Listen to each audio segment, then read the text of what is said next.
Greetings out there in YouTube land. This is Morris, man, and as always, I thank you guys for coming to my channel. I just received the email from one of my subscribers who purchased my DVDs, and I thank you for that. And the question he has, I'm going to read to you guys, and I'm going to respond to the masses because this is a really important question. Because the way that we've been taught with traditional teachings, they teach you this way, and then there's other ways to do it better, but that's just the way they've been taught to teach you.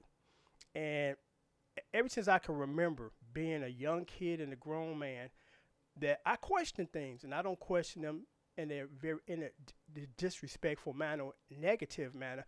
I'm just trying to understand the logic behind this logic versus the logic that I've been raised to embrace. So it's there are things that when I was being taught, I'm like, this makes no sense to me. Please explain it, because isn't it easier to do it this way? And I'll give you a good example of that nonsense with the easy guitar books. Throw those in the garbage. There's no such thing as easy. You're going to do it or you're not going to do it. I think the reason behind that is with the easy book, supposedly, there's no sharps and flats. And it's like, well, if I need to learn that, just teach me. Don't hold back or coddle me or protect me from that. Throw me out there and let me swim, you know. And the problem with that is it's not in the key of the song, so it's useless to you because you have the song as a reference. That's why the format I do on my channel, where I play along with the record, so you can I see you playing the chords, they matching up with the record. We all good, thanks.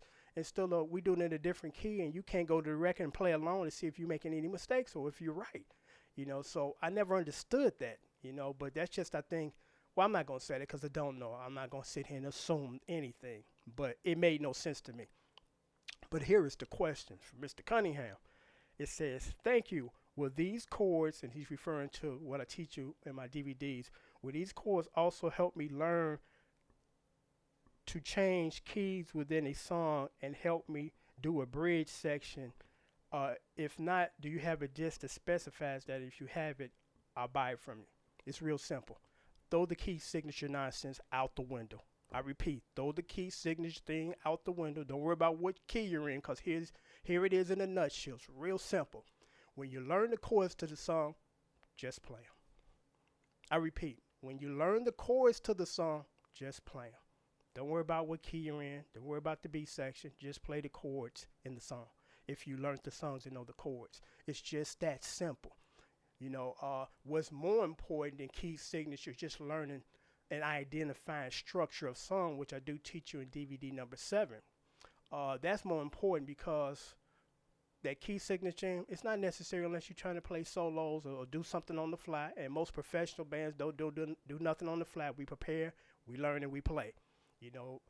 So I mean, it's just real simple. But I understand that the way that we've been taught how to conceive music or conceive it or perceive it, I can't get the word out.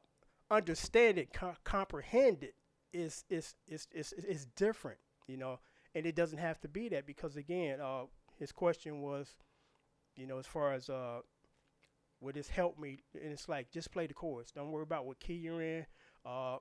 If you already know all the chords, you can play the chords in the B section. You can change keys as the song changes keys, because there's songs that do change keys. But if you already know the chords, and the only thing you got to do is either take those chords that you just played and either move them a half step or a whole step up or down. That's it, because that's all key changes is about. It's the same chords, or should I say, it's just a modulation of chords, meaning that if you were playing a G at the beginning of the song, and then the key changes to a half step, now you're playing G sharp. If it changes to a whole step, now you're playing A. It's still the original G. So hopefully that has answered Mr. Cunningham's question. Don't worry about key. Just if you know the chords, because I teach you the chords in the DVD, and then you can take those chords, and when you get sheet music, say, okay, this is C major 7. Okay, Morris Man taught me that in the DVD. What inversion? That's up to you, and that depends on how good your ear has developed, because your ear has to have some type of development at that point where you can hear that the C major 7 played on the record is not the same inversion as you're playing. And you say, okay, let me play it maybe on the root on the E. Maybe it's a little brighter than the one that I normally play, which is easy to play the root on the A. So once your ear starts to develop, you can hear that, because quick story, and then I'm gonna sign off. I appreciate people's honesty, cause especially when it's just done out of honesty and not trying to be facetious and be I guess a troll. Because years ago I did One Nation Under a Groove, and I played the chorus because I got the sheet music, but I didn't play the right inversions that the guitar player was playing. I was just playing the chords, but I was not really focusing in on what is he doing, because the intro, interesting enough, if I'm not mistaken, I don't even think the intro is even on the sheet music, but it might be. But anyway, the guy said, not bad, but it's not close enough. And I kind of took offense for a moment, and then I took a step back. I said, you know what? You're right. I went back and redid it. I went back and started to listen to what was actually being played inversion-wise on the guitars, because that's the song that is important. It's the intro, and it's one of those songs that's the most important part. It's like the intro. So if you're going to F that up, it's like, what's the point? Get it right.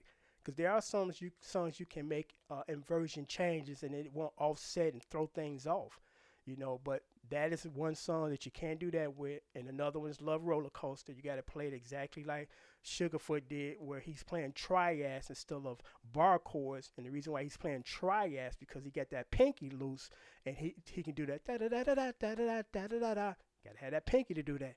You can't do it with the bar chord. You know, so sometimes you got to really pay attention to the inversions of the song if you want to come very close, if not exactly as the record is playing it. You know, so again, I hope this has answered Mr. Cunningham's question. Don't worry about keys. Just toss that key thing out the window and just play the chords in the song. That's it. Real simple. Till next time, take care. Thanks for watching.